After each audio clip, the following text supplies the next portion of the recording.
कैसे श्री राम ने करवाया विश्व का पहला प्रेम विवाह?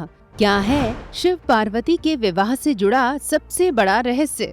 शिव पार्वती के विवाह का भगवान राम से और राम सीता के विवाह का भगवान शिव से क्या संबंध है?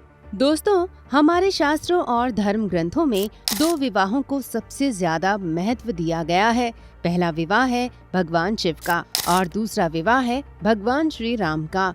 हम सभी ये तो जानते ही हैं कि श्री राम का विवाह त्रेता युग में हुआ था, जब भगवान श्री राम ने भगवान शिव का धनुष भंग किया था और माता जानकी के स्वयंवर में सफल होकर उनके पति बने। लेकिन भगवान शिव और माता पार्वती का विवाह कब हुआ और किसने करवाया, ये बहुत ही कम लोग जानते होंगे। दोस्तों, माना जाता है कि भगवान शिव और माता पार्वती का विवाह महाशिवरात्रि को हुआ था। लेकिन ये विवाह कब हुआ, इसे लेकर धार्मिक ग्रंथों में एक मत नहीं है। वाल्मीकि रामायण के अनुसार जब विश्वामित्र ताड़का को मारने के लिए भगवान श्री राम को अपने साथ लेकर जंगल जाते हैं, तब वहीं वे शिव और माता पार्वती के विवाह की कहानी बताते हैं। इसका अर्थ है कि शिव पार्वती का विवाह राम सीता विवाह से पहले हुआ। लेकिन वहीं तुलसीदास जी के द्वारा रामचरितमानस के बाल कांड में जो कथा दी गई है, उसके मुताबिक भगवान शिव और माता पार्वती का विवाह श्री राम के विवाह के बाद हुआ है। बाल कांड की कथा के अनुसार जब रावण माता जानकी का हरण करके उन्हें ले गया, तब श्री राम अपनी पत्नी सीता को जंगल जंगल खोज रहे थे।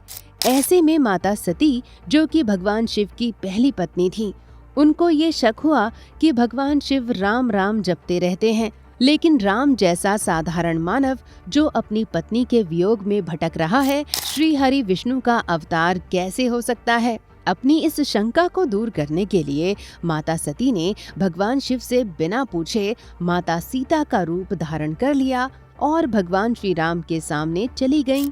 लेकिन मर्यादा पुरुषोत्तम श्री राम ने उन्हें तुरंत पहचान लिया और माता सती को प्रणाम कर पूछा कि माते, भगवान शिव कहाँ हैं? उसके बाद सती को श्री राम के साथ सीता जी और लक्ष्मण जी दिखाई देने लगे। वे जिधर देखती उन्हें राम, सीता और लक्ष्मण के दर्शन होने लगे। सती समझ गईं कि उन्होंने अपने पति की बात पर शंका कर गलत कर दिया। भगवान राम की ये लीला देख माता सती लज्जित होकर चली गईं। भगवान शिव को ये बात बुरी लगी कि सती ने क्यों माता सीता का रूप धारण किया, इसलिए उन्होंने मन ही मन सती का त्याग कर दिया और कैलाश पर जाकर अखंड समाधि में बैठ गए।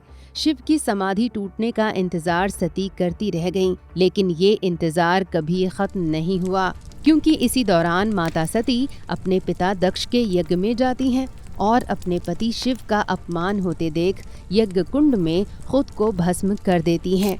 लेकिन यज्ञ कुंड में जाने से पहले वे श्री रामचंद्र जी से प्रार्थना करती हैं कि अगले जन्म में भगवान शिव ही उन्हें पति के रूप में प्राप्त हों। उधर माता सती के शरीर के त्याग के बाद भगवान शिव वैरागी हो गए, लेकिन भगवान राम ने उन्हें वैराग्य तोड़ने को कहा और माता सती के पार्वती के रूप में जन्म लेने की बात बताई। श्री राम ने माता पार्वती की तपस्या की कहानी भगवान शिव को सुनाई और कहा कि अब आप माता पार्वती से विवाह कर लीजिए।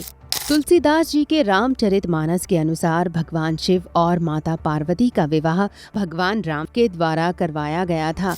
वहीं वाल्मीकि रामायण के अनुसार शिव पार्वती के विवाह के बाद राम सीता का विवाह हुआ था। परंतु कुछ विद्वानों का मानना है कि अलग अलग कल्प की वजह से ये अंतर हो सकता है। अंतर चाहे जिस भी वजह से हो, लेकिन इतना निश्चित है कि शिव पार्वती के विवाह में भगवान राम का और राम सीता के विवाह में भगवान शिव का काफी महत्वपूर्ण योगदान था।